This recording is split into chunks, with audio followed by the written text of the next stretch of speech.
আর তারপর বাবু দেখছো এখানেও এখন কাজ করছে, আর প্রচুর কাজও বাকি আছে।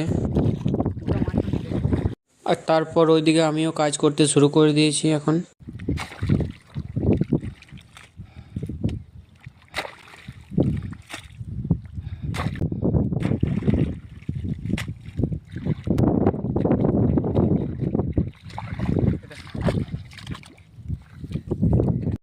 এরপর আমরা বাড়ি যাব, তো আমাদের ওইখানে থুলিগুলো আনতে যাচ্ছি। বাবু এখন কাজ করছে।